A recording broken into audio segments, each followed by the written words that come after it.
I get it. You're running through Grand Central and you're looking down, you're trying to figure out where the number is, where's the train coming in, but now look up.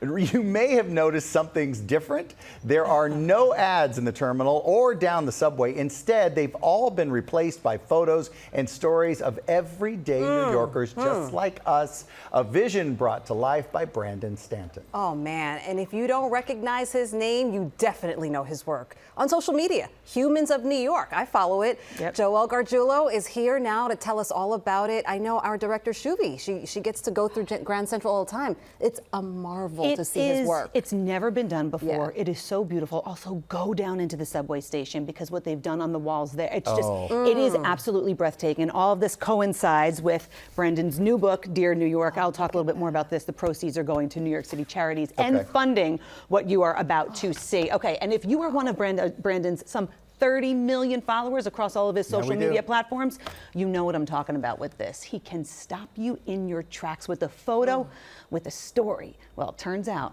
he's got a pretty incredible one too. Cool.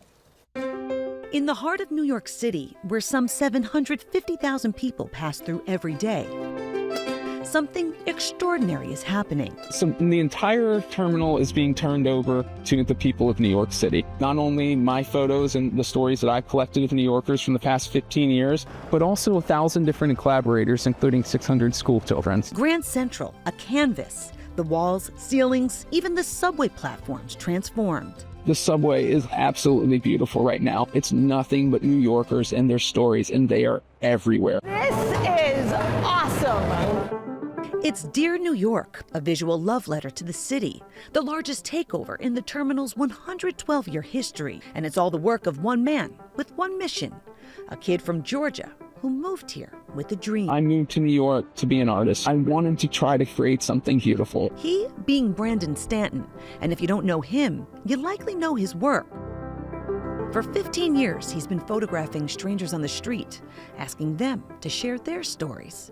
He's the human behind Humans of New York. My first crazy idea was I was going to photograph 10,000 New Yorkers and I was going to plot their photos on a map. I started having conversations with the people that I was photographing, and my work became a collection of the stories and deep lived experiences of random people. I can't, get angry. I have to keep fighting. She doesn't take care of herself enough, and she's learning. It turned into something much more. A movement. I'm not giving my opinion on these people. I'm not taking an angle on them. I am trying to facilitate the sharing of their lived experience. I'm gonna get a little personal. Stand where he came from, This defines who I am. That hope, that connection, it's everywhere in this space and in his latest book, Dear New York. Every type of person, ethnicity, viewpoint, culture are all packed into this one place, and it all works. Connection is so important to you. But how did you become like this? I am composed of these 10,000 people that I've listened to these past 15 years. I feel best about my work when I'm lifting up somebody who has been overlooked or feels unseen. She went to one of the best private schools in the city and she got addicted to fentanyl. I was talking with her about all of her struggles. If you can find somebody's struggle, you can find their genius. So what have been your struggles? I had a period, especially when I was younger, where I was very addicted to drugs. That addictive personality, in a way, was channeled into something much more beautiful. And I got addicted to storytelling, and I got addicted to photography. His some 30 million followers have benefited from that. A gift from a kid from Georgia to the city that made him an artist. There's 600 kids who are having their photography shown here, and I don't know what's going to happen these next 2 weeks. I do not know how the city of New York is going to interact or absorb or write about or talk about this work, but I know when everything has been moved out of here, there will be 600 kids whose lives will have been changed because of this special moment. If we can give each one of them even the smallest moment of joy or beauty or solace or connection, then this huge, wild piece of art has succeeded. We will end with this. Okay. Dear New York. Thank you.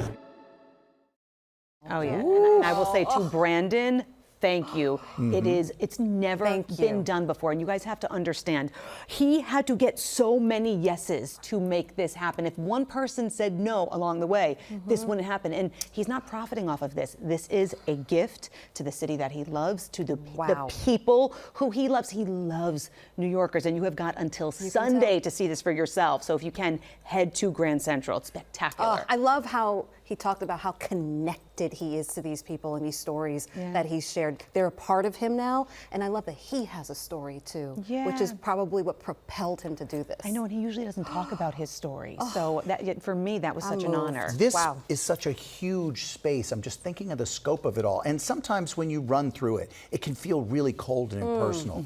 In your interview, this looked like such an amazing place to stand and spend time. I actually want to take an hour and walk through it and see it. Please do. And my favorite part was being underground in the subway. The subway, that's and, the line. New Yorkers, we're always in a rush, right? We always have somewhere to go. And seeing people just stopping, looking at the photos, reading the quotes, and he was like, oh my God, do you see that person? That person just stopped. And we were there during rush hour, okay? So that's a big deal. As a New Yorker, I'll tell you, that is a big deal. It is a big deal. If you could slow us down. Man, Joelle, all right, thank you. You put a lot of love into that. Yeah, so thank you for sharing that with us on this show.